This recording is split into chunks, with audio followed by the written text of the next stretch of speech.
signed in. So if you be patient, we will be with everyone shortly.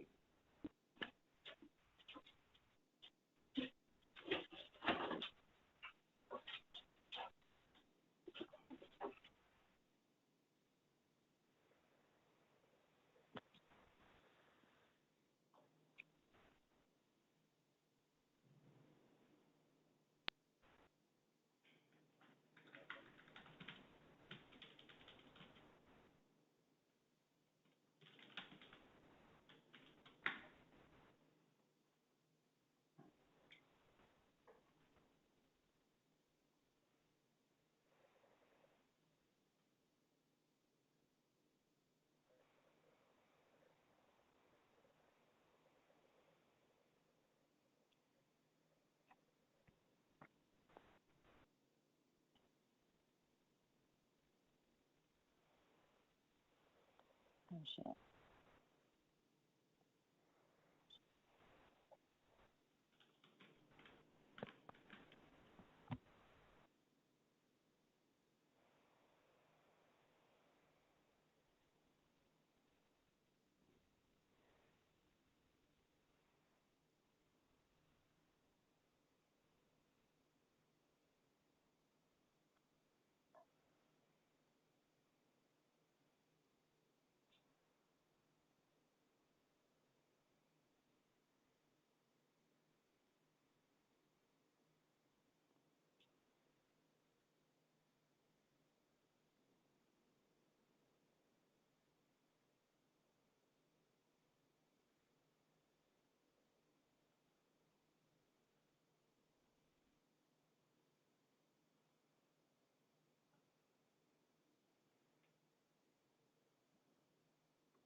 Hey, Brett. Yes, sir. You have a quorum.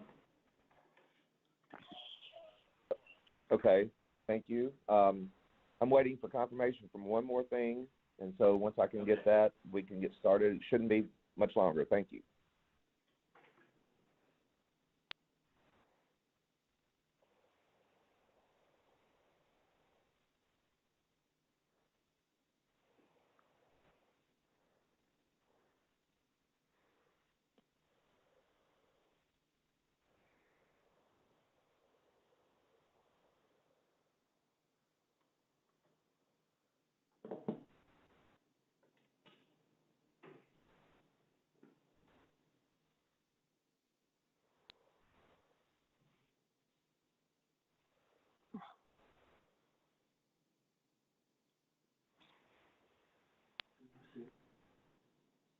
Yeah. 827? Oh, excuse me.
Hello again, and everyone. Welcome again to the Memphis Landmarks Commission March 25th meeting. It's 2:05. We do have a quorum, and I want to confirm, Vice Chair Tucker, you are on the line, I believe. Are you unmuted? Yeah, thanks. Okay, yes, Can you hear you me? are. And yes, I can. And do you have your materials available, and can you chair the meeting for us, please? Well, yeah, if I can figure out what is what, because you just sent me that stuff. So are there, for majors and new seat, is there anything, all those are consent, right? I'm trying to see what you just sent me, and I can't look at both. I've got it on my phone and talking. Well, and I Go can ahead. handle the managing of the cases if you have the script available. Yeah, that's fine. Okay. Okay, so I think we're ready. Okay. Okay. Good afternoon. The Memphis Landmarks Commission is hereby called to order for its regularly scheduled meeting of what are we on? March 25th, 2021. My name is Cindy Grivich Tucker. I'm the co-chair of the commission. Mr. Brett Ragsdale serves as the executive secretary of the commission. Mr. Ragsdale, may I get a roll call? Yes, Madam Chair. Ms. Doss? Ms. Love? Here. Ms. Payne? Here. Ms. Strong? Present. Ms. Boyd? Here. Go back to Ms. Doss. Are you on? Chair Tucker? Here. That is 5, Thank and you. we have a quorum. Thank you. Okay, thank you. The Memphis Landmarks Commission and the local historic district provisions are established to ensure preservation of structures that are of historic value to Memphis. Our function is to preserve significant resources, enhance community pride, and foster civic beauty, and ensure compatibility within designated historic districts. The Commission is authorized to review projects and determine their appropriateness based on the design review guidelines. At this time, I would like to swear in the staff. Do you swear to tell the truth, the whole truth, and nothing but the truth, so help you God? I do. Hello? Okay. I do. Did everybody do it? Okay. Thank you. All right. For the minutes, may I get a motion to approve the minutes from last month's meeting?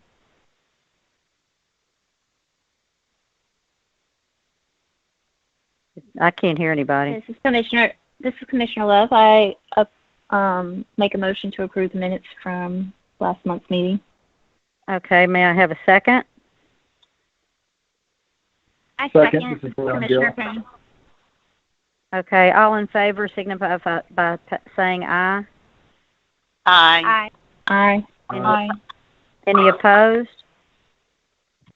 The motion passes. Mr. Secretary, do you have provide us with a secretary's report, if there is one for this month, and then explain the procedure for this meeting? I do, and I also want to apologize to one of our commissioners, Mr. Brown Gill. I missed his name. I was working off of an old piece of paper here, so I will get his attendance recorded here as well. Yes. No big deal, Brett. Okay. Thank you. Yes, I do have a short secretary's report. Well, one thing I would like to do is just make a slight adjustment to the agenda. Item E, which is our telephonic meeting resolution. I want to take item F before that because it's a consent agenda, so that item can actually be on the consent agenda. So that's a slight adjustment to the agenda.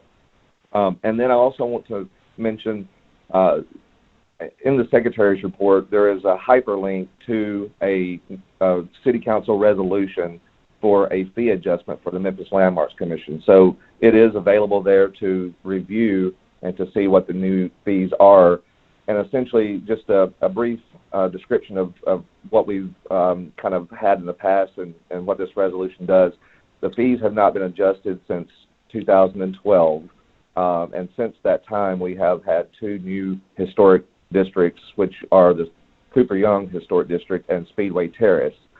We also have, as you know, a couple of new applications that we are reviewing at this point and that are going to the Land Use Control Board, and that is for the Crosstown Historic District and the Valentine Evergreen Historic District. So we've had a substantial increase in the number of parcels that the staff and the commission are reviewing without an increase in fee. So this increase fee is based on timing because we haven't done it in a few years, but it's also based on the number of parcels, and that will allow us to hire an additional staff person to assist us as we work through the cases that are coming online as a result of the increased number of parcels.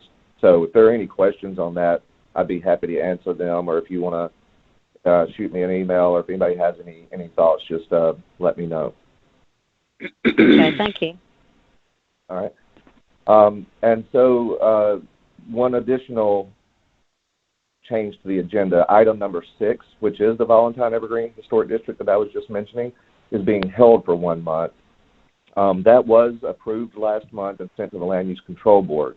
The Land Use Control Board heard the case, and there was a request by residents of the Greenview Circle area, which is just north of Cypress Creek, that was not included in the boundary originally, and the Land Use Control Board remanded that case back to the Memphis Landmarks Commission to consider that. That will be heard in April, and there's still some discussion trying to define the exact boundary of that. So that's why that is being held and by the applicant's request. So with that, because that was on the original, right? Yes, it was. And so it will be, we're going to clarify the exact boundaries, make sure notices, proper notices are sent out, and then it should be ready to go for the April landmarks agenda. Okay. So with that, if there are no questions, I'll move on to the procedures. Okay, right. I'm good. The procedure for this meeting will be as follows. I will introduce each case as listed on the agenda. For each case, staff with the Division of Planning and Development will give a presentation. At the conclusion of the staff presentation, the applicant will have 5 minutes to present his or her case. After the applicant's presentation, the commission will hear first from those speakers in support of the application, then from those speakers in opposition to the application, and the speakers will have 3 minutes each. And then finally, the applicant will have 3 minutes to provide rebuttal. These times do not include time for questions from and answers to members of the commission. The chairwoman may provide additional time provided both sides are given an equal amount of additional time. All parties who wish to provide testimony to the commission will be sworn in by the chairwoman. We have a number of speakers who informed the staff prior to this meeting about their wish to provide statements during the meeting, and we will hear testimonies from those who have joined the telephonic meeting today. I will call on each speaker when it is their turn to deliver their statement. After all parties have been heard, the commission will close the public hearing, make a motion, and then deliberate on the case. All motions made by the commission will be made in the affirmative. The bylaws governing the commission require the affirmative vote of majority of the attending members to approve an application, regardless of the number of members present. The commission may also vote to hold an application for a period of 30 days. Madam Chair, I submit that all cases have been filed in proper order, all applicants have been notified of this hearing, and all notice requirements have been fulfilled. Okay, thank you, Mr. Secretary. At this point, the commission will establish a consent agenda to, To establish the consent agenda, the Secretary will call out each eligible case. Once the consent agenda is established, the commission will vote on all cases placed on the consent agenda as a whole and will not hold individual public hearings on each case. Mr. Secretary, which items on our agenda are eligible to be placed on consent? Thank you, Madam Chair. The items eligible to be placed on consent are item number E, the telephonic meeting resolution, which allows for the March and April Memphis Landmarks Commission meetings to be held telephonically. Item number 1, COA 2021-022, 1663 Evelyn Avenue, Roselle, Ansdale Historic District. Item number 2, COA 2021-025, 1956 Southern Avenue, Cooper Young Historic District. Item number 3, COA 2021-028, 641 Adams Avenue, Victorian Village Historic District. And item number 4, COA 2021-029, 1316 Snowden Avenue, Speedway Terrace Historic District. Okay, and so the number, did you say number 5 as well, or just number 4? Just number 4. So items E, 1, 2, 3, and 4. Okay, so 5 is still on. Is that correct? Yes, that's correct. We have opposition to speak on that case, so it will be heard. Okay. All right, thank you. May I have a motion to approve the consent agenda as established as by the Secretary? This is Commissioner Payne. Can I just ask a question to clarify? Brett, just confirming that friendly amendment was added to yes, I do number apologize. 1. I do apologize.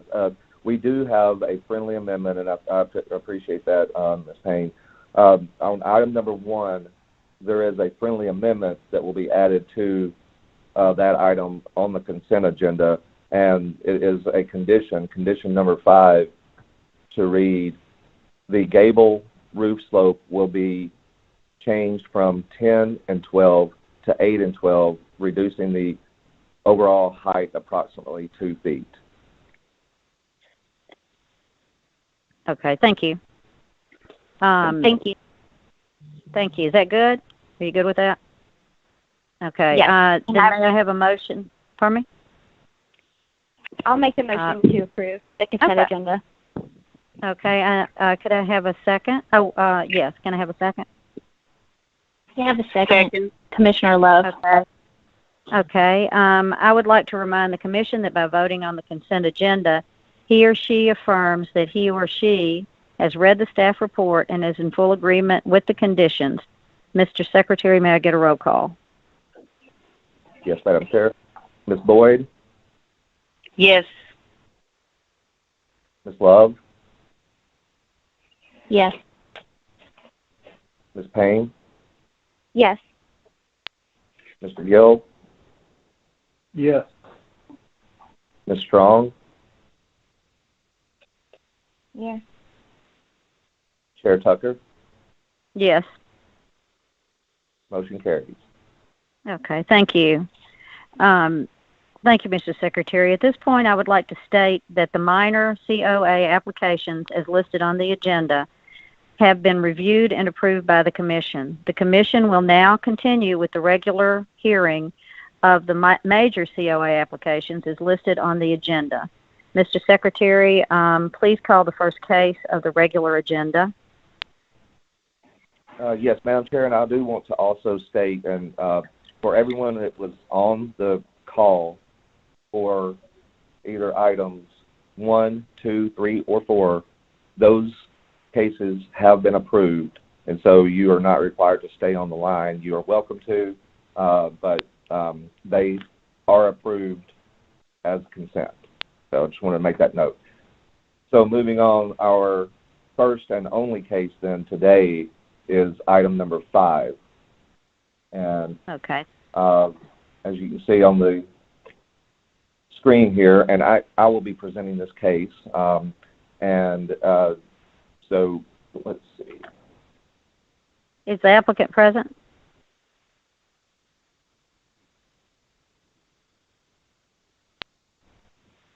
Hello? Madam Chair, this is Josh Whitehead manning the phone lines right now. Let me do that right now. Unmute that person. Okay. Yes, hi, this is Laura Clausen. Hi. Okay. Can you please state, let me say this is COA 2021-033-621 South Willette Street, Central Gardens Historic District. Could you please state your name and address for the record? Sure. My name is Laura Clausen, and the address is 621 South Willette Street, Memphis, 38104. Okay, thank you. Do you swear to tell the truth, the whole truth, and nothing but the truth, so help you God? Yes, I do. Okay, thank you. Have you had the chance to read the staff report? I have, yes. Okay, do you agree with the staff report and its conditions? I do. I think the staff report was perfectly fine. There was no opposition. From internally, I know that some of our neighbors, let me just say that this is my brother's home, and so I'm speaking on his behalf. He has been out of the country since November 4th. Will be returning this Sunday, but I do know that some of his neighbors do have opposition, but from the staff report itself and the different departments, yes. I think that's okay. perfectly fine. Okay, thank you. Mr. Secretary? Sure. Do you want to show the staff report? Yes, Madam Chair. And as I mentioned, we do have opposition on this line to speak as well. So I'll go through the staff report, and then I believe Ms. Clausen has some additional information.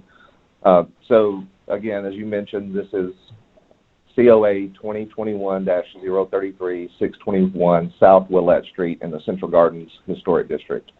And the request is for site improvements, including a front and side yard fence, and this is retroactive. And the reason it's retroactive, next slide, please. And some of the commissioners may remember, I know that we have a few new commissioners on here, but I believe that we've tried to relay the information to them as best we could. This is the originally approved COA. So we have a COA that was approved for the project for front and side yard fencing, and this is the plan. Next slide, please.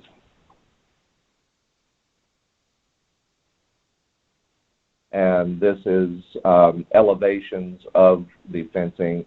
And I know that this may be a little bit confusing, but I think overall you can tell the general intent of the design of the fencing, which was a short brick wall with brick columns at various distances, and then wrought iron fencing between those with ornamental gates at the entrances, and then also gates for automobiles. So that was what was approved, and this was last year when this was approved. Next slide, please. And now I just have a few images, and so I think that the applicant had requested a brief or slight change. Next slide, please. To change the wrought iron to a commercial grade tubular steel. Tubular steel is allowed per the Central Gardens design guidelines, so that was communicated to us, and we agreed that that would be appropriate since it is allowed. However, the design change was not provided to us, and I think there's some confusion on what the approval was for and what some of the requested changes were. But the only requested change that was agreed to was the change from a wrought iron to a commercial grade tubular steel, but the design of the fence was to remain, and as we understood it, the same as the original drawings. Next slide, please. So this is an image from the corner of what was originally there. Next slide. And so you can see what was installed is vastly different from what was originally approved. There are some of the brick columns and entrance details and corners. However, between those, the brick low brick wall or curb, and the brick columns were not installed. And so that is why it's before you again today, is to review what is installed, which is partially installed, and we issued a stop work order when we realized that it was different from what was originally approved. And so, next slide, please.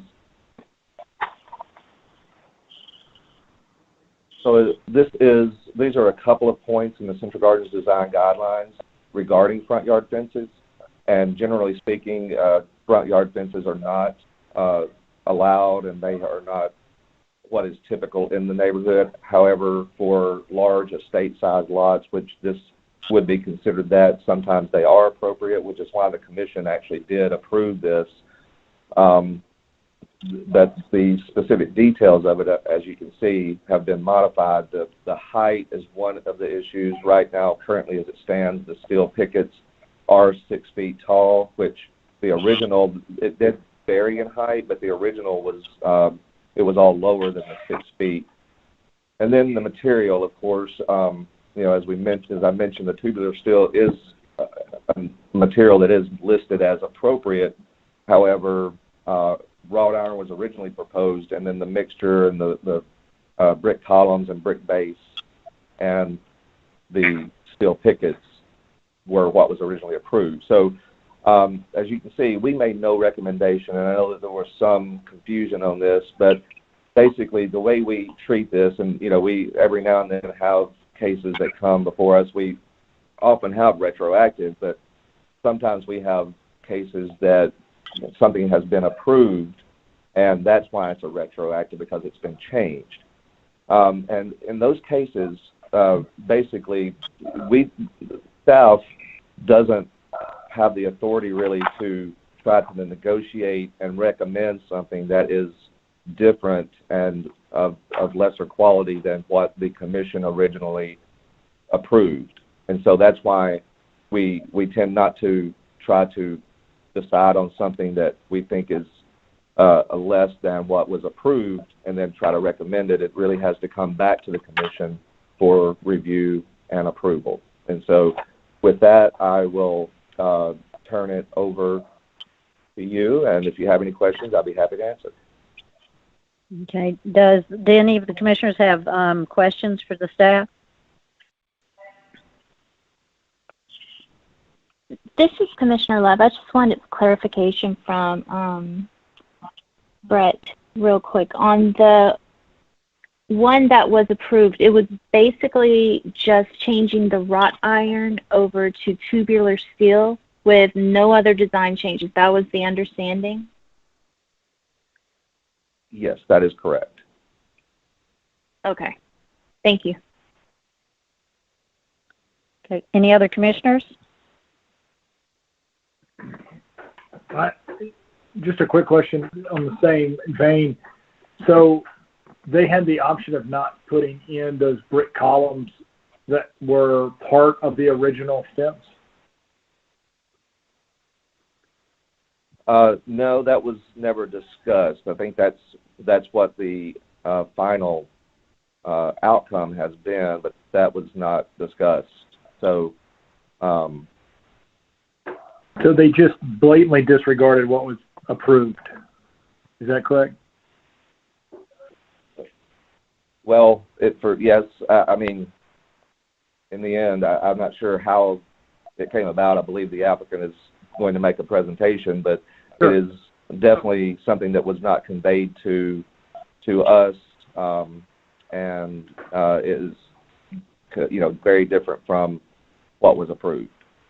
Sure. Well, let's hear from the applicant then in the opposition. Okay. Are there any other questions of Brett? Yes. Yes, I have a question. This is Commissioner Strong. I just wanted to clarify.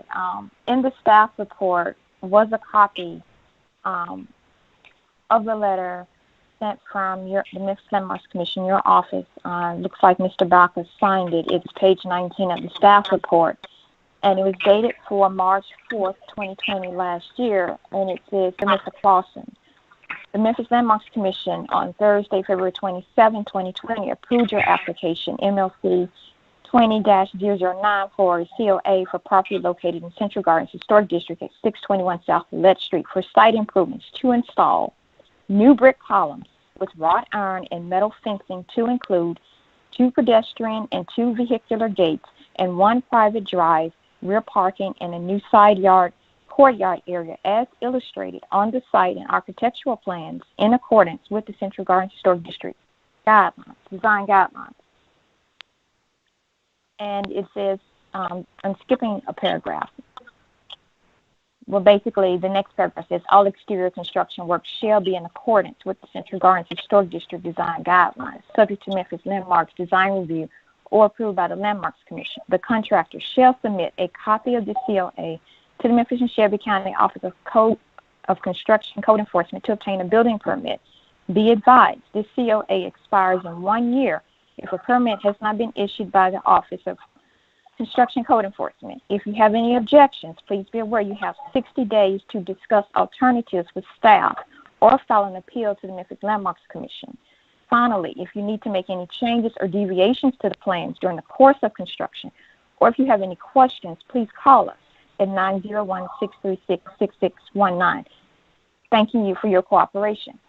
So my question to Mr. Ragsdale, did your office receive any questions or phone calls or notifications about deviations? I know you mentioned about the tubular steel, but were there any discussions or contacts with them saying that they were making changes to what was approved from the Landmarks Commission on February 27th of last year?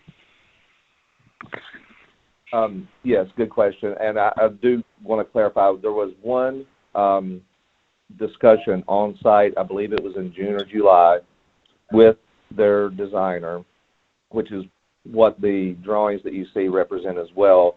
At the corners, there was some discussion at the corner of the alley and as well at the corner of Harbert. What they had shown was coming out to the corner with a 90-degree essentially. And at the corner of the alley, there were some utilities, and also we always try to look at site triangles for safety, for traffic safety. And so we discussed some very minor modifications to the brick columns at those corners. And so that was one that was a very minor adjustment to those for the site triangles as well as utilities. And then the only other additional was the discussion of going from wrought iron to commercial grade tubular steel. So other than that, there was no other communication. And so no indication that they were making such a major deviation from what was approved in the original COA application. During the June conversation, prior to the June conversation when the letter was sent in March, up until now when this came back before the Landmarks Commission as retroactive. Correct. Thank you. Okay, thank you. Any other questions for staff? Okay, thank you. Now the applicant has 5 minutes to present their case. Okay. Hello? Yes, uh-huh. Hi. Do you have a presentation? Should I go ahead? Yeah. Sure. I definitely would like to say something. Thank you. May I go ahead? Or okay. Sure. Hi. So my name again is, thanks. Thank you. My name again is Laura Clausen, and let me thank you, of course, for the time and allowing me the opportunity to explain the changes to the fence and how they came about. Basically, my brother, again, has been out of the country since November. I've been assisting him with trying to expedite and finish this project. We'd like it done as much as our neighbors would. I think some of the confusion came in after the June and July when we had met with Mr. Ragal, and I will take full responsibility for that because I was very excited to try to help and try to get this project done and get the landscaping in and make things look beautiful. But we had contacted OPD and met with him on site, met with Mr. Ragsdale on site to discuss some changes.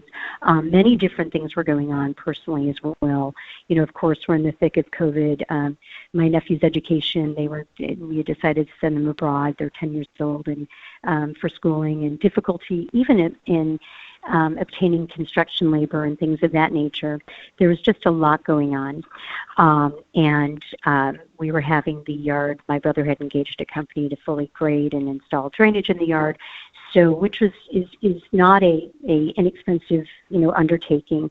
There were many improvements that needed to be done and had not taken place on that property for probably 30 or 40 years.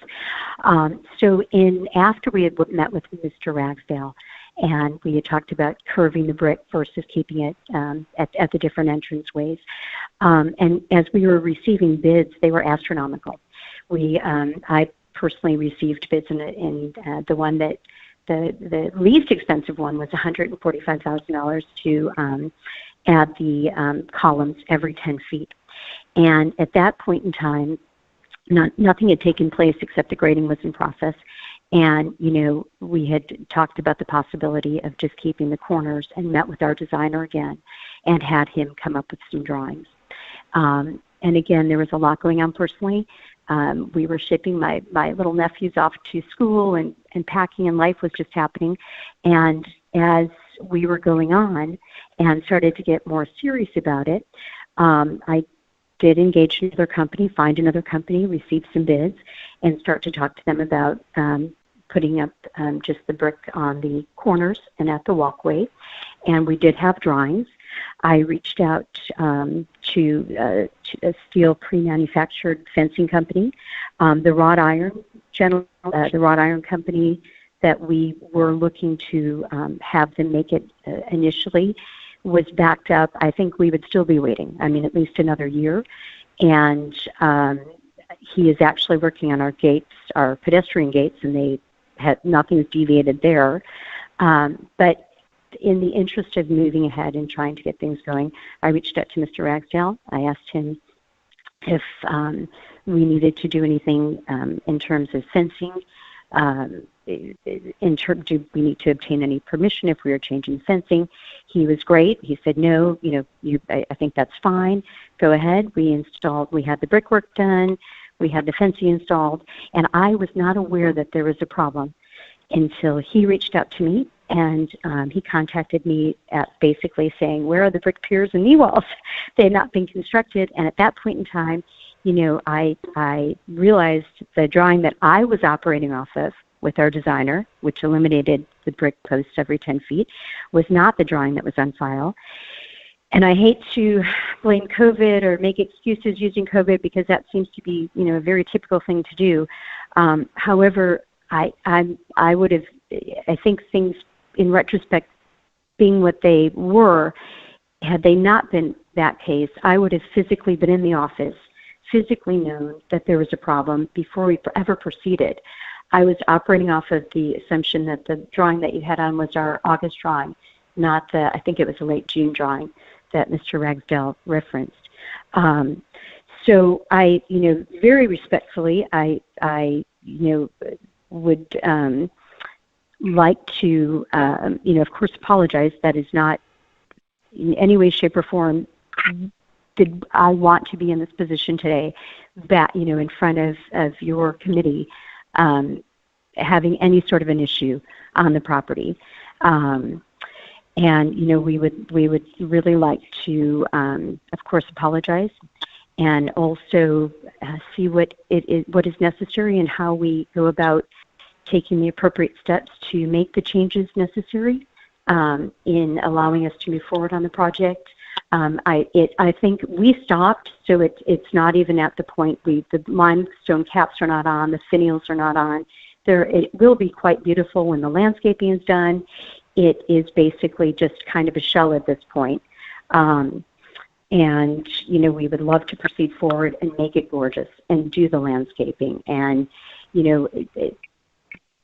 be good neighbors. Ms. Lawson, you have about 30 seconds remaining. Okay. So that is, that's basically where we're at. We would like to ask you to approve our plan, removing the brick columns and the retaining wall on the Willette Street, and allowed us, to proceed with finalizing the project and proceed forward with the landscaping. Nothing else has changed on the project, by the way. The courtyard still is remaining in place, and the installation of a fountain off the harbor walkway is still, in place. The antique walkway gates are still in place.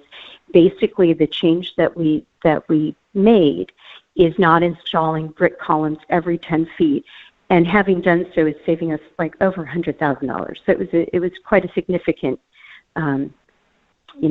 dollar figure and savings as well. Okay, thank you. Okay, did the commissioners have any questions for the applicant? This is Commissioner Love. I actually do have a question because I know me looking at the prior application that was actually from February, I believe, and it was approved in the first part of March of last year. You said that the only difference was the brick columns, but I also noticed that there's no low brick wall included in this application as well. Is that also correct? Is that something else that you removed from this particular? That would be yes, ma'am. It was the brick columns and the retaining wall on the Willette Street. There will be the brick wall, the brick courtyard wall that is on the site plan along the south, and that would be the southwest corner of the property, will be completed, and the reflection pond that goes in that area will be completed. It's basically the front perimeter, like the Willette Street, the side of the alley. We had in that area removing the brick columns. And I'm so sorry, there is one other change. At the drive entrance on Harbert, we needed to leave those areas open versus doing a solid brick because it was very much a safety hazard. As you were coming out of the driveway, I was pulling out one day and I thought, wow, we cannot make those solid because there's no line of sight, and we certainly would have some sort of an accident.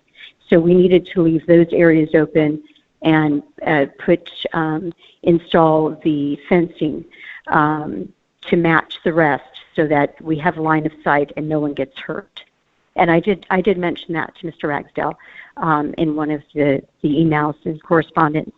And I do apologize. I don't know if I should have hired somebody to make a presentation or do drawings. I kind of, I kind of thought that it was come in and explain what had happened and go from there. Okay. Thank you. Any other commissioners have questions?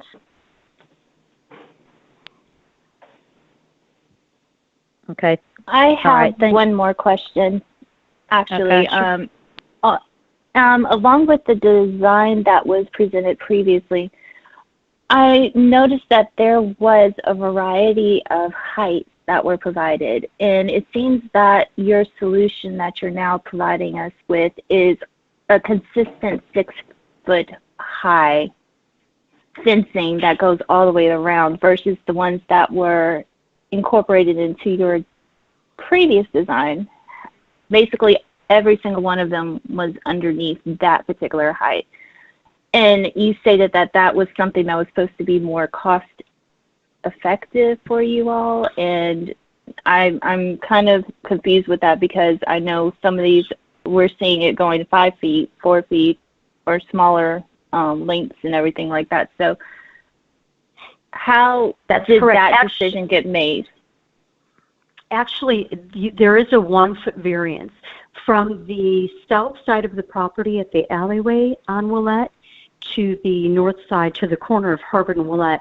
The brick posts because there's a slope, there's basically a slope to the topography. So the columns at that area are only 5 feet, and they work their way down to 6 feet, the brick columns currently. So we stuck with the original plan. And then the fencing itself, that particular company makes a step. It is used actually, the Pink Palace has that fencing, and several different companies throughout Memphis.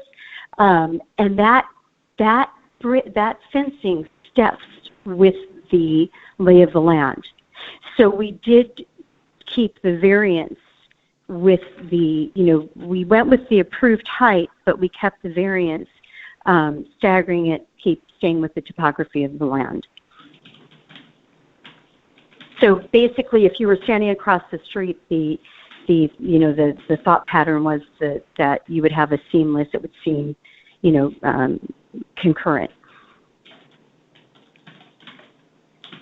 Okay, thank you. Any other commissioners have questions? I have a question for the applicant. Okay. This is Commissioner Strong. I have a question for the applicant. Just for clarification, we're here today to talk about retroactive for the front and side yard fence for 623 South Willette Street. But have you or the applicant, your brother, or another representative been before the Memphis Landmarks Commission to talk about retroactive work for the property, where work was done that was totally different from what was approved on the original COA prior to what's happening with the fence today? No, I don't believe so. I know that we had there was, another approval a while ago, but no, we really had not started any work until the fall, I think late October, early October, right in through there. So no, we have not been in front of you for any retroactive work on the fencing property, project, that to my knowledge at least. Not for the fencing, but for other projects on site at 621 South Willette Street. For other My projects. brother does have a back home. Yes. I'm sorry. I misunderstood. I thought that you meant this project. My brother does have a back house project ongoing. And there was, they did appear before the board regarding the height of dormers. Yes. So, yes, that... And that may have been 2 years ago. You all were approved, right. You all were approved for work with the COA and came back retroactively because the work did not comply with the COA. And so then you had to correct that. Yes, ma'am. Yes. The dormers, when in raising the dormers, they were 3 feet over height, and that is correct. And the general contractor, my brother, yes. I think, again, that was 2 years ago, maybe a year and a half, but yes. Thank you. So you do have a history of being awarded a COA, not complying with it, coming before us with a retroactive case. And then we have to make a decision from there. There is a history of that. Okay, thank you. Go ahead. Does any other commissioner have questions? This is the Commissioner Board Chairman, and I have a question for the applicant as well, and it's more for clarification. Did I understand you to say that you were operating from a different set of drawings that were on file? Could you clarify that for me? And if so, how did that occur? Sure. No, I'd be more than happy to. We had contacted OPD and met with Mr. Ragsdale on site with our designer, with John Griffin. As he had mentioned, it was late June, early July, and we had talked about making some changes as we were to the brickwork, curving it, and actually eliminating. I think we were eliminating the retaining wall or making it quite smaller with a concrete type of a step, something of that nature. And in working with the designer and starting to obtain bids and doing different things, we were going back and forth with different drawings and different designs and looking at different options and different ways to do it, because the bids that we were getting were just, astronomical. And so that that was one of the options, eliminating the brick pillars. And when I started to get involved in it, really get involved in, hiring and trying to get the brick going and different things, I was quite excited to get it done, and I was operating off of that plan. Thinking that when we had met, and actually in my correspondence with Mr. Ragsdale, I say to him, like, point blank, I thought that was what we had met about, but it was the set of drawings prior to that. And again, I wish, hindsight being what it was, I wish I would have walked into OPD, masked up, whether they would have let me in or not, and physically stood before someone and looked at something, because that is what I normally would have done. That's what I did before when we filed the initial one. I actually went back into their office. I called to fill out the application for this because I just feel like it eliminates so much confusion. It's very difficult, calling and leaving messages, and not to not. It is what it is. It's the environment that we all have to work in at this point in time. But it's quite difficult sometimes to communicate. So I did go ahead operating on that set of plans. Okay, thank you. Any other commissioners? Any other commissioners have questions? Okay, Mr. Secretary, are there any people that want to speak in support or opposition? Yes, Madam Chair. We have 5 people on the line that would like to speak in opposition. And okay. How do you want to handle this? Okay. Yes, the first person is Miss Shelley Rainwater, who is the Central Gardens community representative. Okay, Ms. Rainwater. And Brett, Madam Chair, if I may, this is Josh Whitehead. Just so everybody can allocate their time accordingly, we only have 4 of the 5 speakers in attendance. So there's 4 for the cumulative time. Okay, and can you let them know, Brett, what the cumulative time is for all 4? Well, actually, what our procedure is that each have 3 minutes. So it's not a cumulative. So each have 3 minutes. Of course, we do encourage if there are redundant comments that they try to coordinate that if possible. But each speaker does have 3 minutes on their own. Okay, and you will time them, right? That's correct. You'll be okay. All right, Ms. Rainwater, could you please state your full name, address for the record? Shelley Rainwater, 1432 Harbert Avenue. Okay. Zip? 38104. Thank you. Okay. Do you swear to tell the truth, the whole truth, and nothing but the truth, so help you God? I do. Thank you. Please continue. All right, thanks. Thanks for listening to us. Let me start with saying that this is a very highly visible property at the corner of Harbert and Willette. It's a 4-way stop, heavily traveled, very, very visible. And Central Gardens has had at least 24 complaints about this fence, the tallness of it, the height of it, the simplicity, how out of place it is. It looks like a prison fence, a business, a suburban lot, different things I've heard. One of my speakers will go into the details about the differences, which are greater than have been stated, between the approved and installed fences. Regarding the drawings from August of 2020, we only saw those with this new COA, and this COA only came about because we complained about the fence because of the neighbor complaints. The same reason this applicant came back before you over the guest house. They were going to build what they wanted until there was a complaint that made them stop. Regarding the cost, this is not a hardship case. It's a voluntary project. The fence doesn't need to be built. The fences aren't. There are several fences along this block of Willette, but front yard fences are very uncommon in Central Gardens, and we strongly discourage them. I sent y'all some slides of a bunch of fences in the neighborhood so I could show you what we do and don't like. If you want to show those, I'd be happy to walk you through them.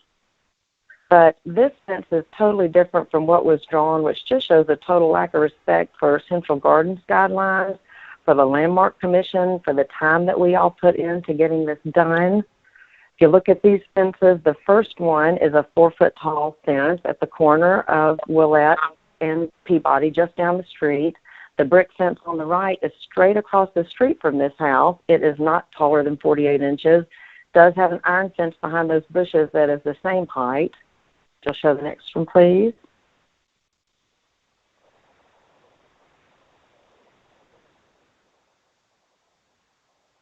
Sorry, there's a little delay in me seeing those. Okay. Where you have about a Okay, there's a 6-foot tall fence on the right. That's Carrier Hall. That is a much larger estate. The fence on the left is not in compliance. It was put in before our guidelines. That's not what we want. If you can show another one. What we want is the 4-foot high fence that was approved, not a 6-foot high fence that is plain, very inexpensive and cheap and unattractive looking. And I will let the other speakers go into more detail if my time's up. This is an example of a beautiful fence with decorative iron and a knee wall similar to what was approved on this property. And these folks are well aware of historic district status as they stalled another project so that they could get historic tax credits. So I know they do respect historic districts, just not when it's not what they want. These are much larger estates. They can support taller fences. That's why I have those examples. And I will let my other speakers take the rest of our time. Okay. Have the next speaker called? Yes, Madam Chair. We have Mr. B. Scott Duke to speak. Okay. Yes. Mr. Duke? Hi.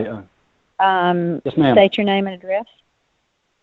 Yes, ma'am. It's B. Scott Duke, 1516 Harbert. Okay. Do you swear to tell the truth, the whole truth, and nothing but the truth, so help you God? I do. Okay. Thank you. Go ahead. Yes, ma'am. Just want to mention that we all have, the speakers have met today to avoid any redundancy in our messaging. Just want to try and put this entire project in some perspective and context as it relates to day-to-day living nearby. I live just directly north and west of the property, and let me say, as property owners, we all owe a certain accountability to our neighbors, particularly during construction projects, to be mindful of what they have to look at and contend with and for how long. We also understand these things take time, and it's all in the name of improvement, which really benefits us all. This residential property has been a construction site for the better part of 2.5 years, the best we can recall, and is still far from complete. At no point has the owner made an effort to proactively communicate or establish relations with any of the neighbors that we're aware of. Now, having said that, we hope that changes because it's not too late to become more neighborly. The entire project has been generally mismanaged and misled, resulting in 2 stop work orders, and the problem started with the carriage house. Through the owner's defiance of a previous COA or possibly multiple COAs, not quite sure, the carriage house became unnecessarily and overly large. Its architectural features don't tie to the main home, arguably, most notably the shingles and the blue paint color, which many people find very, very offensive and not in keeping with surrounding homes. For months, pallets of bricks sat in the front yard along with junk and trash, and after several months it was decided they were the wrong bricks, and another set of bricks was brought in to sit for several more months. A large new parking pad was poured only to be partially demoed due to poor planning. Gutter and driveway drains were installed, then dug up, and then reinstalled that now send just an extraordinary amount of water and debris directly down the Harbert sidewalk rather than directly to the street.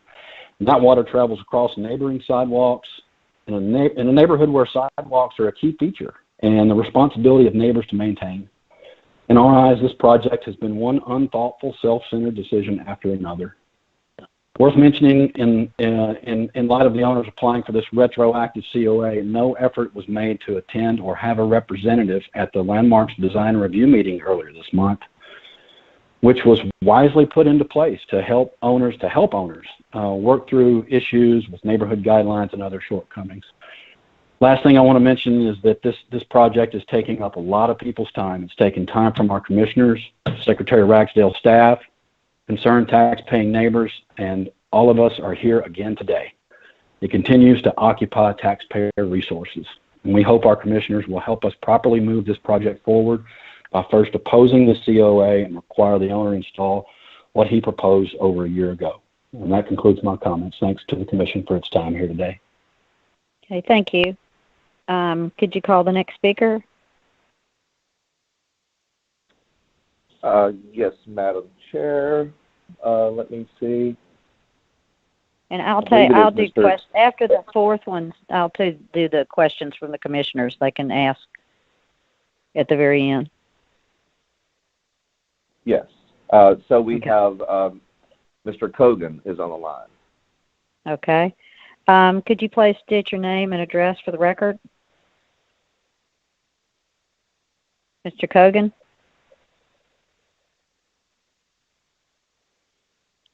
Do you hear him? Hello, can y'all hear me now?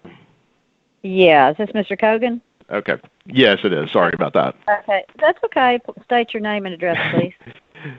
This is Jay Cogan, and it's 1519 Harbert Avenue, Memphis 38104. All right, thank you. Do you swear to tell the truth, the whole truth, and nothing but the truth, so help you God?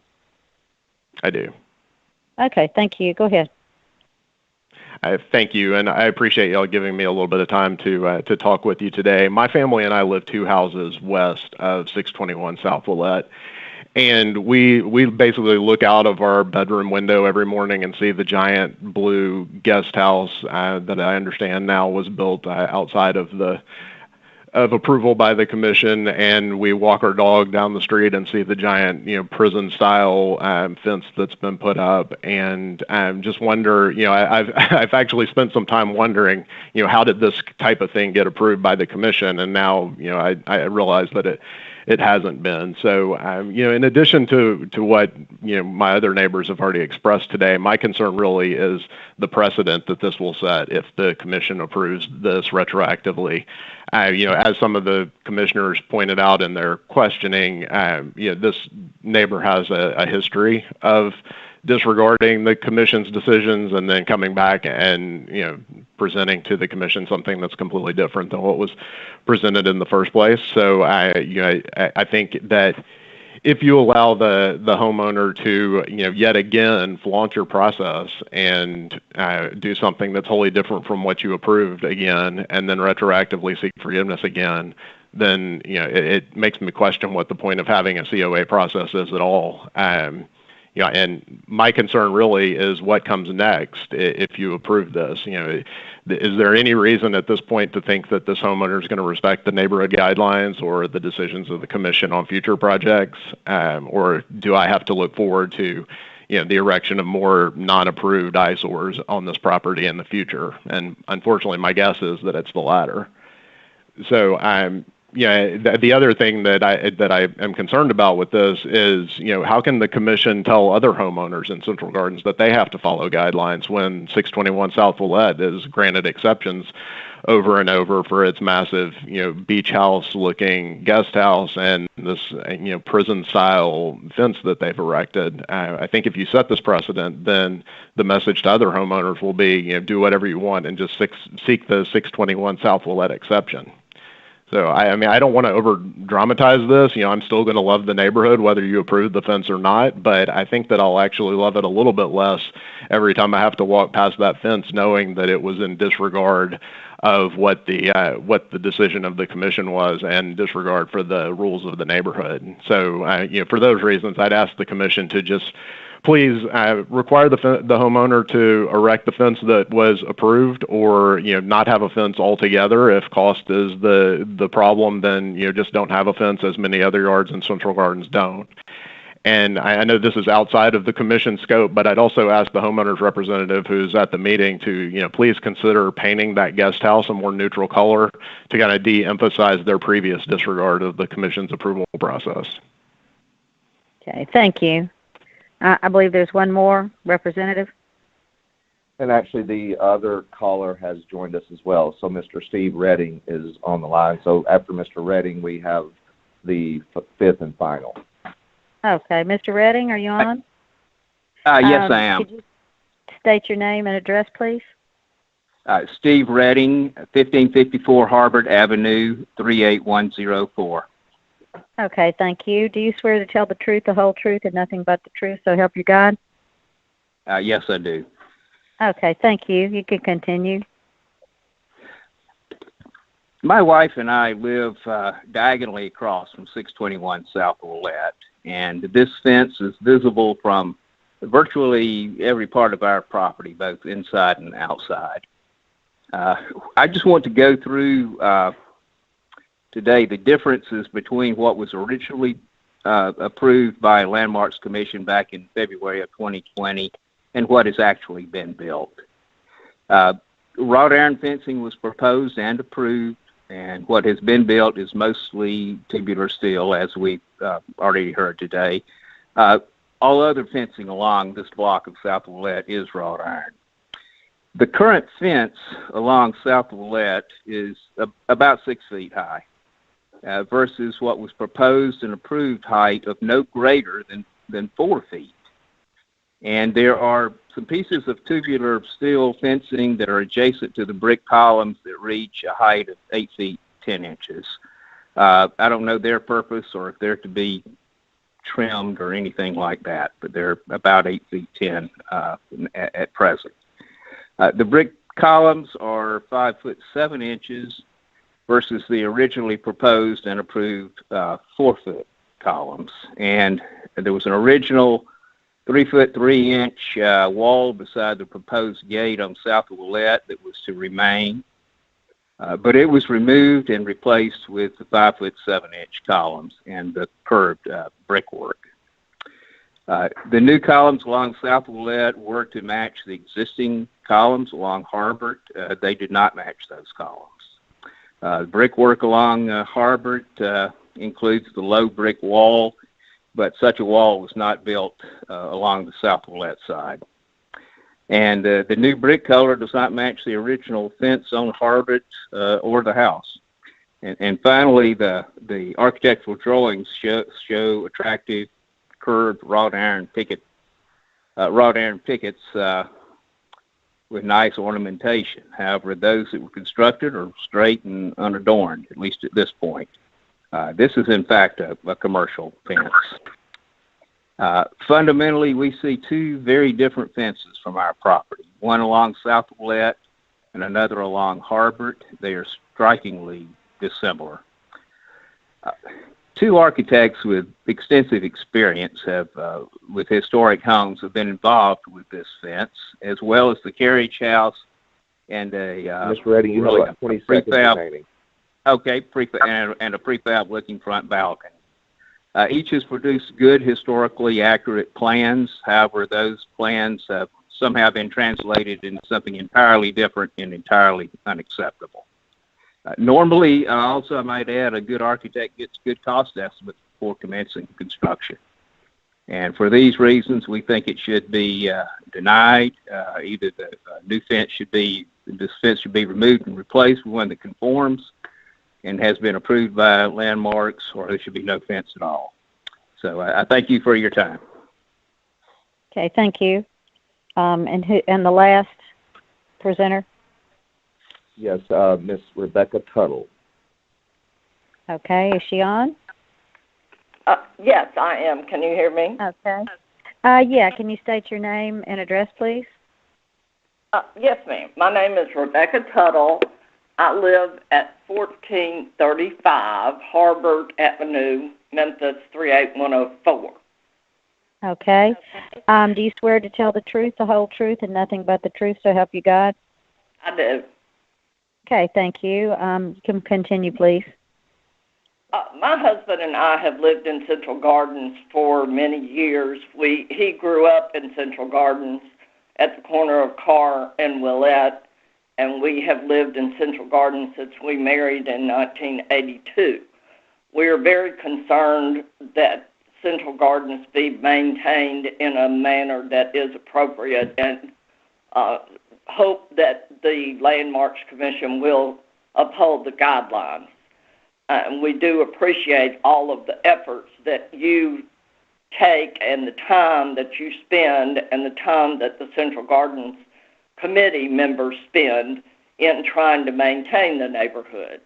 I would bring an issue to the attention of the commission that perhaps you should consider, and that is, what authority does the applicant, Laura Clausen, have to even bring this retroactive application. She is not an owner of the property. The property is owned by her brother, Eric Clausen, who conveyed the property to a revocable trust of which he is the sole trustee.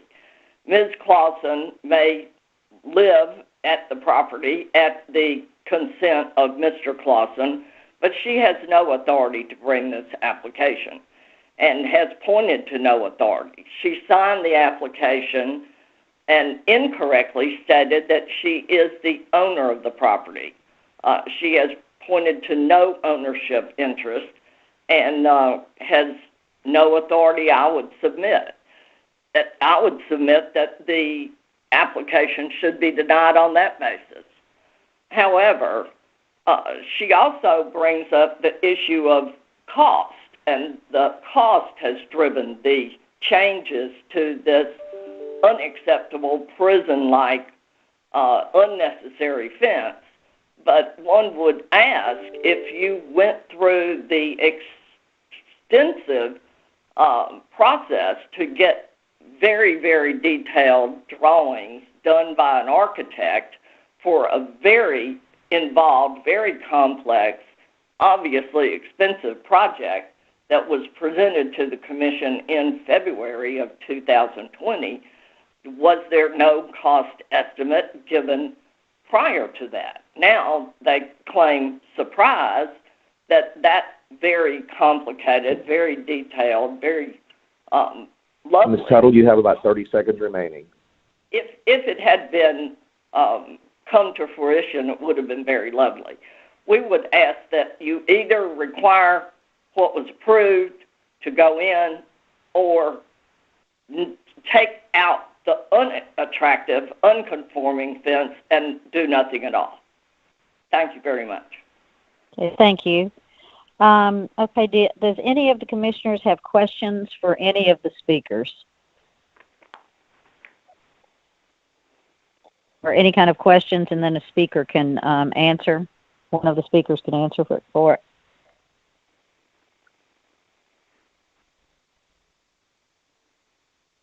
None of the commissioners have any questions? Okay. Are you still there? I can't hear anybody. Is anybody there? Yes, we're here. Hello? Hello? Okay. Now the applicant has 3 minutes for rebuttal, if I'm correct. That's correct. Okay. Hi. This is Laura Clausen again. I actually, firstly, I'd like to say, I guess I'm a bit shocked at some of the comments that have been made and stated.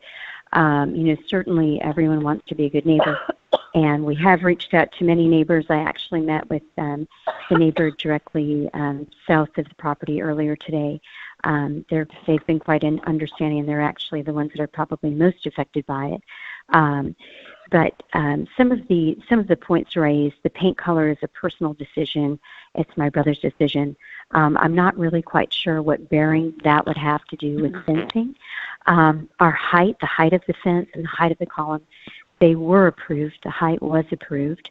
The 6-foot high fencing, the 6-foot high columns were approved, and they actually, the tubular steel that is sticking up 8 feet is because we had a stop work order issued, so that the fence is not complete. There's finials, there's different decorative things that would be going on, there's different landscaping. It will be quite beautiful. As far as brick color is concerned and some of the other questions raised, the existing brick that's there is, over 67, 70 years old. We did our very best in matching it, and it, for new brick, it looks quite pretty and very close to the original. And as it wears and weathers, hopefully it becomes even more so. We did ask for permission to change from the wrought iron to the tubular steel. Where we dropped the ball and where I dropped the ball, and I was operating under a set of plans that you did not have on file, and that certainly I have I again will take full responsibility for that. I did, move forward on that, and I was quite excited to get the project moving and actually have, sod installed and start to get rid of some of the construction-like things. I'm really hoping that, that cooler heads will prevail and realize that the changes, are in regards to the fencing only. In terms of the carriage house, I don't know that that has any relevance. We did have an issue. We were 3 feet higher than the original plans. It was promptly corrected. We went in front of the board. We made the corrections, and had taken care of that. There are many factors that have delayed construction on this project. One of them being COVID. We've been operating for a year under COVID conditions where you're not able to get material, where construction crews are quite busy, or they are, they have people that are sick. Every supplier has an excuse for a truck being, 30 days late, 60 days late, COVID.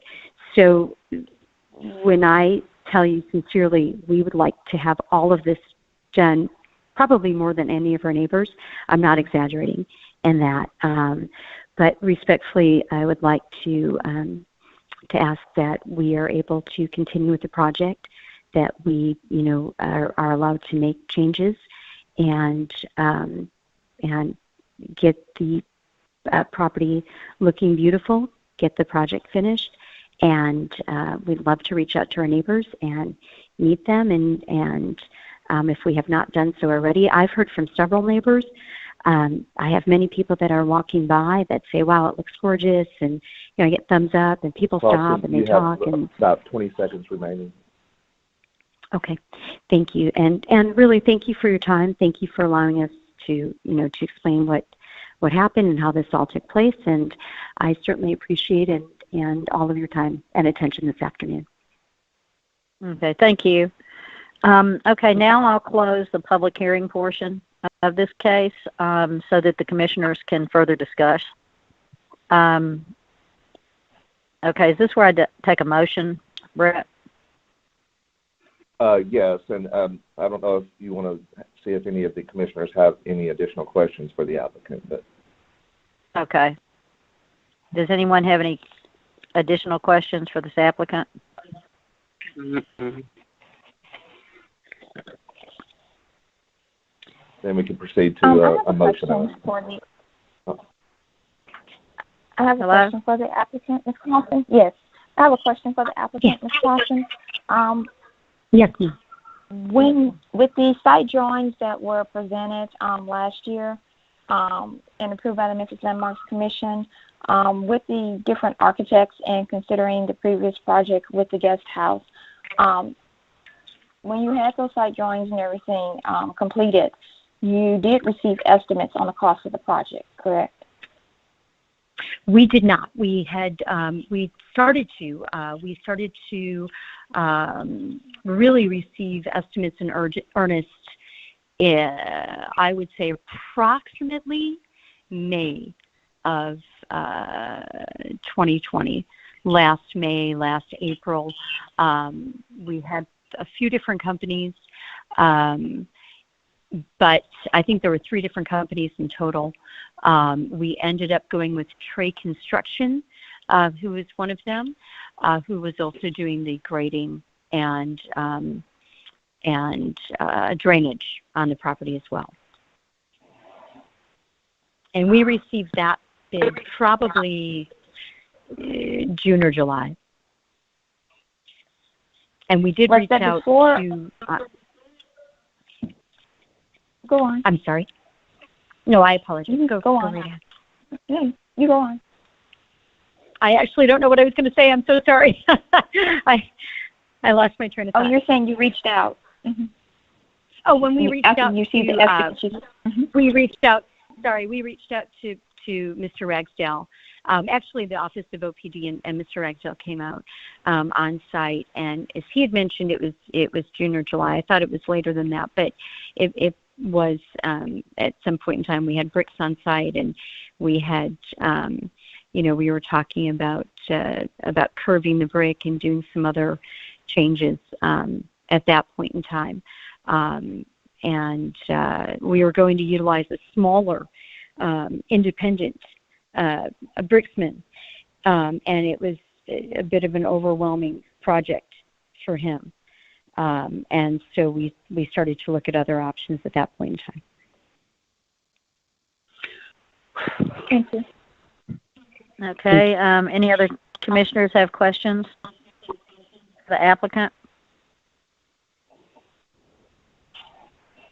This is Commissioner Love. I'm curious, since this is another application, a request for application at this time for retrofitting or to be able to retroactively approve what you have currently done, where are the drawings that you said that you've been operating from that we can even just see the difference?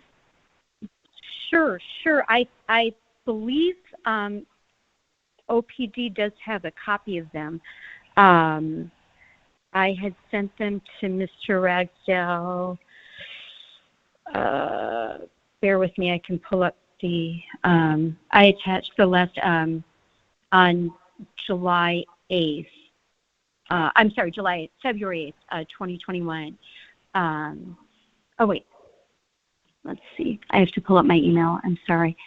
I had sent a PDF to Mr. Ragsdale with the drawings that I was operating off of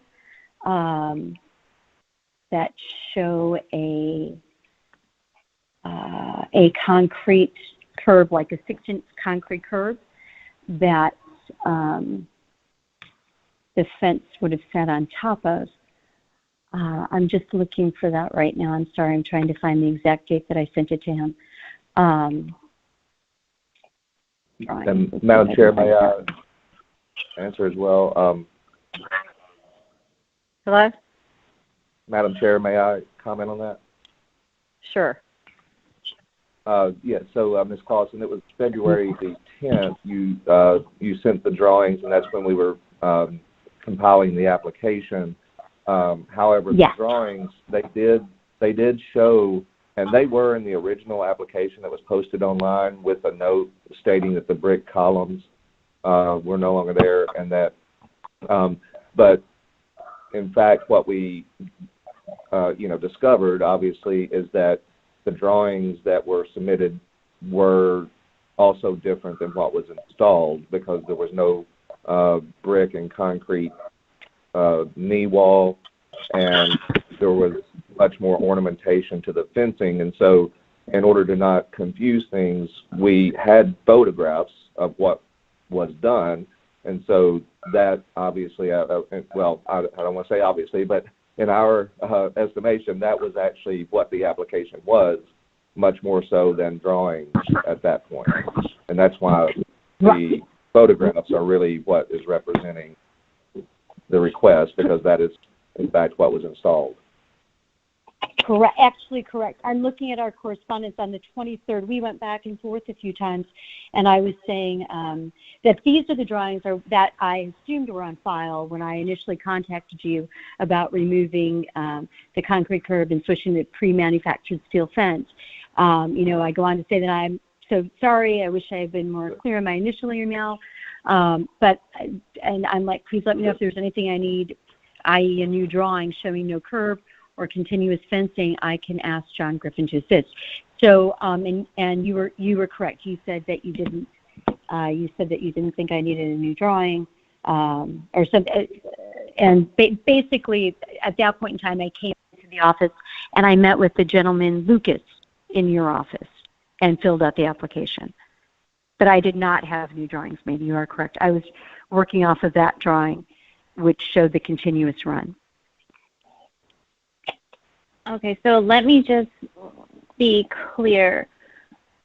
Brett, if I'm understanding this correctly, the plan that we see in the original application just had the added notice saying that brick piers or the brick columns themselves have been removed. But there wasn't any other difference from this site plan, essentially, that we're looking at and the plan that Ms. Clausen provided you in February of this year, other than just indicate that brick piers have been removed? Well, am I understanding that correctly? Well, let me try to briefly kind of go through the communication. Ms. Clausen did contact, and I have contacted me via email January 19th, and the only request was the potential to go from wrought iron to the tubular steel, and that was the only mention. Now, I can't speak to what Ms. Clausen thought was on file or not, but that was the only communication that we had since July. And in July, what we had and what was submitted was the original approved COA, and so there was only discussion about changing from wrought iron to tubular steel. When I went on site is when I noticed that there were no brick piers, there was no low wall, and that's when Ms. Clausen provided the new drawings that she was under the impression that we had on file. Well, those drawings still had a low brick wall and concrete and brick cap wall and an ornamental fence. When I got that, we did put those in the application because they were submitted. However, that is not what was installed. So in order to not confuse the issue or misrepresent what was actually being requested, those are not part of our staff report or discussion.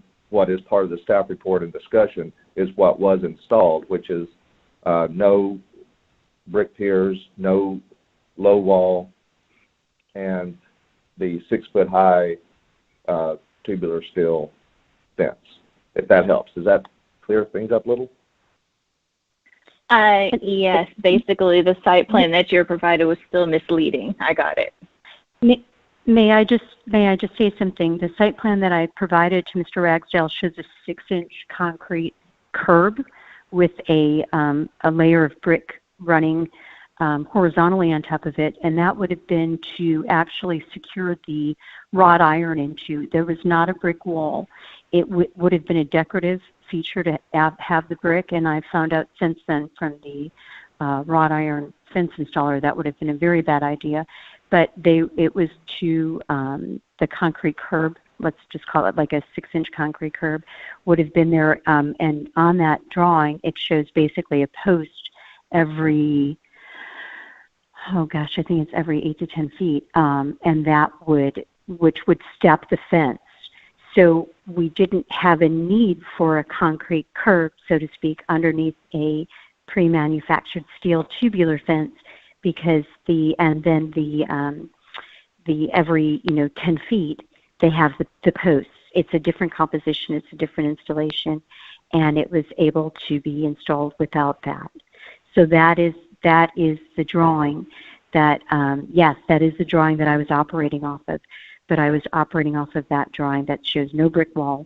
It shows a 6-inch concrete curb that may step up a bit higher as it goes along, to accommodate for like every 18 feet, it went up 3 inches to account for the topography of the land. So we were able to accomplish that with a pre-manufactured steel tubular fence, eliminating the need to pour the concrete footing and wait for the wrought iron manufacturing, which would have taken, we probably still would be waiting another year to have that. Okay, thank you. Do we have any other questions from the commissioners? Okay, thank you. Now at this time I'm going to close the public hearing portion of this case, and the commission will further discuss. So may I get a motion?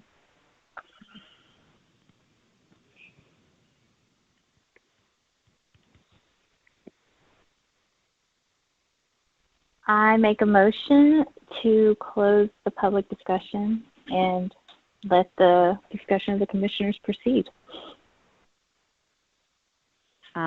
Is that the appropriate type of motion?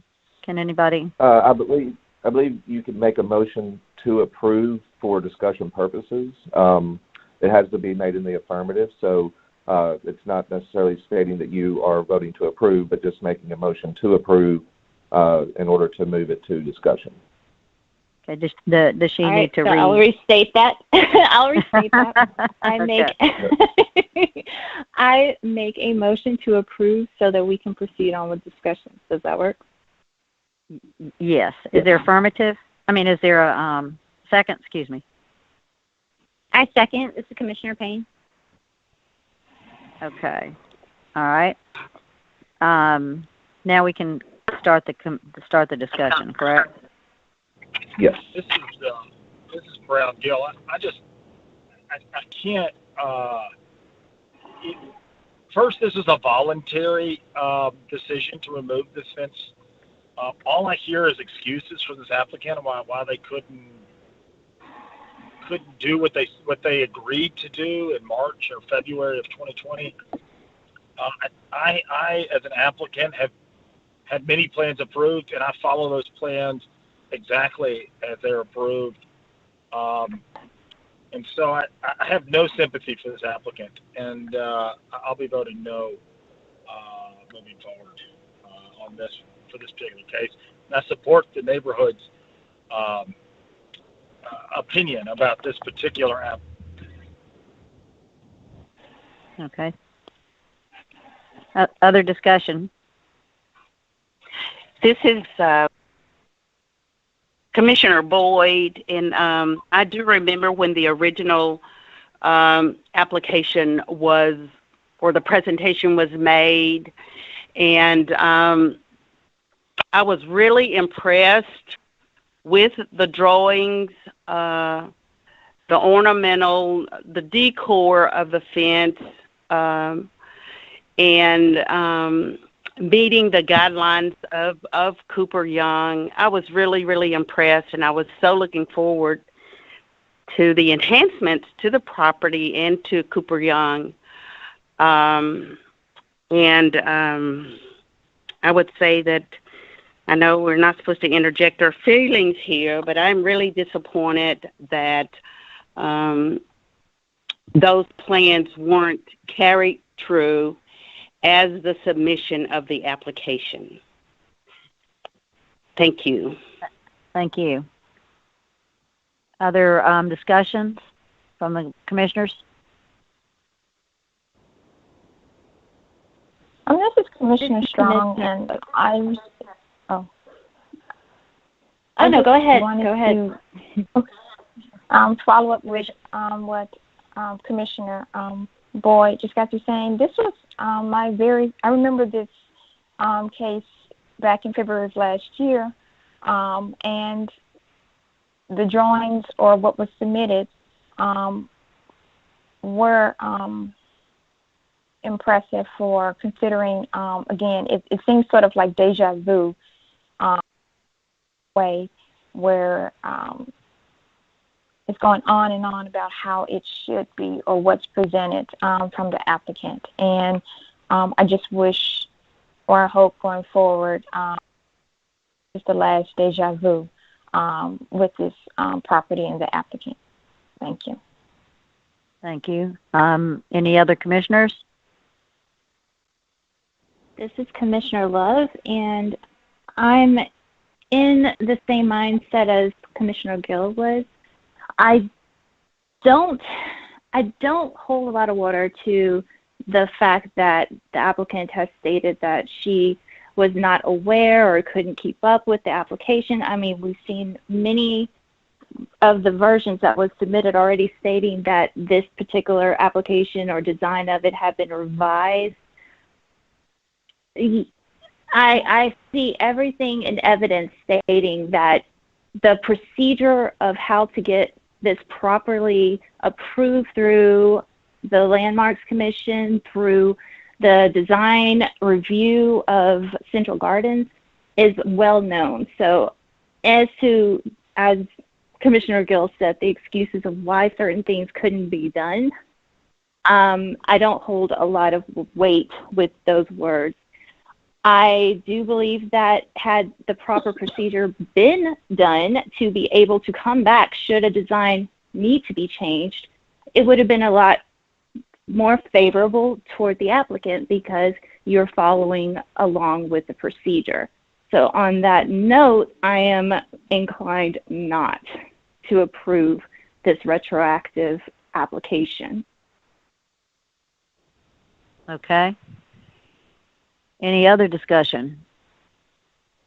This is Commissioner Payne. I'm also in agreement with the fellow commissioners. The applicant knew the process. They've been through it before. They had to come retroactively before. You know what you're getting into. And the neighbors are here to help.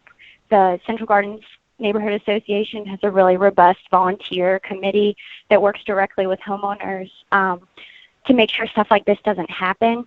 And it's just unfortunate. No one wants to force anyone to take down a fence, but if you had one plan approved and you specifically go against it, it's not done in good faith with your neighborhood or with the city and all the time that it takes to review these applications. So I will be voting no. And if the applicant wants to come back with a different design, they should be encouraged to do that, but it can't be this one, in my opinion.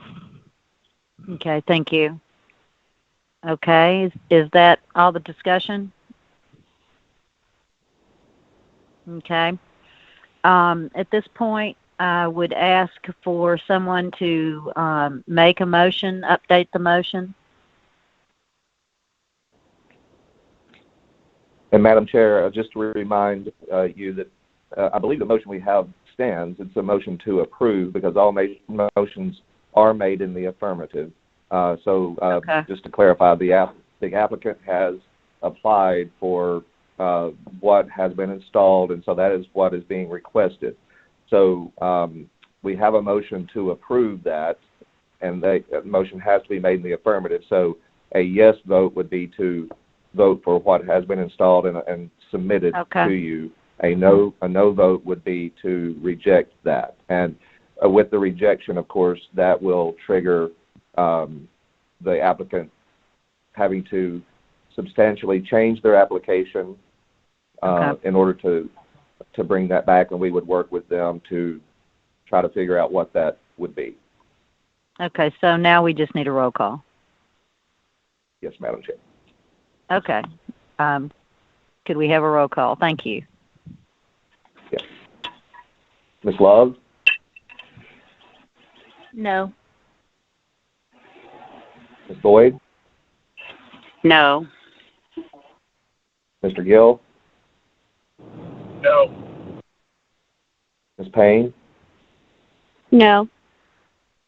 Ms. Strong? No. Chair Tucker? No. Motion fails. Okay, thank you.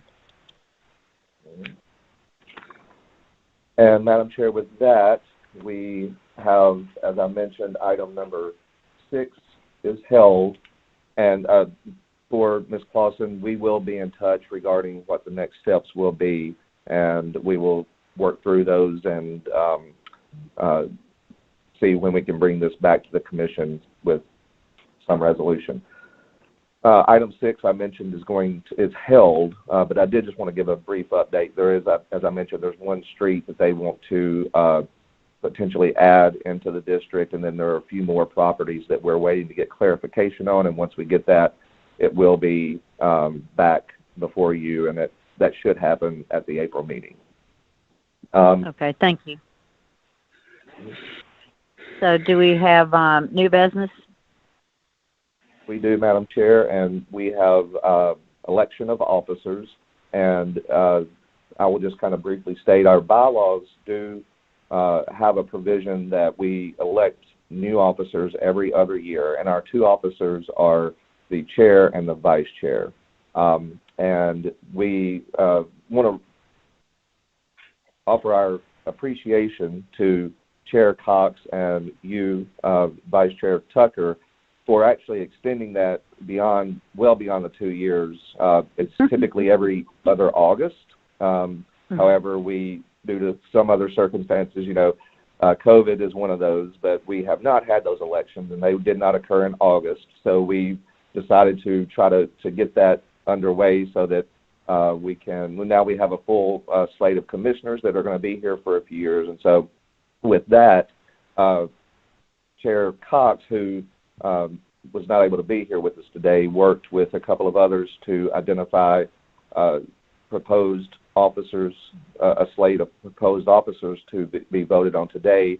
And those are Madam Chair of today, who is Vice Chair now, Ms. Cindy Grivich Tucker as Chair, and Ms. Joy Doss as Vice Chair. And so with that, we can, if there's any discussion, of course, and any questions, or we can have a vote.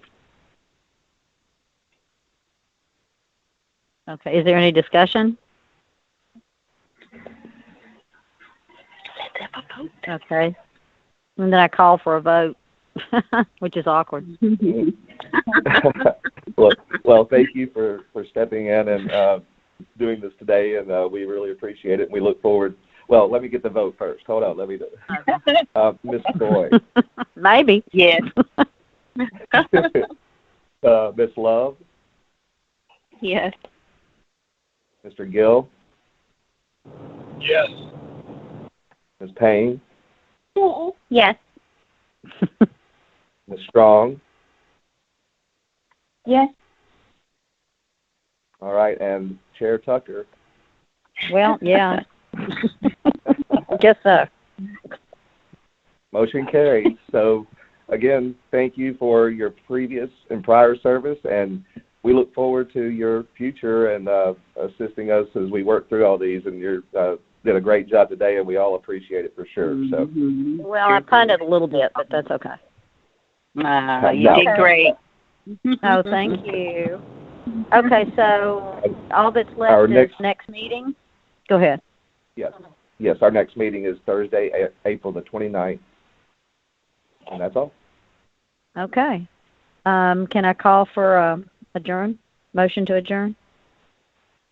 So be it. Thank you all. Okay. Thank you.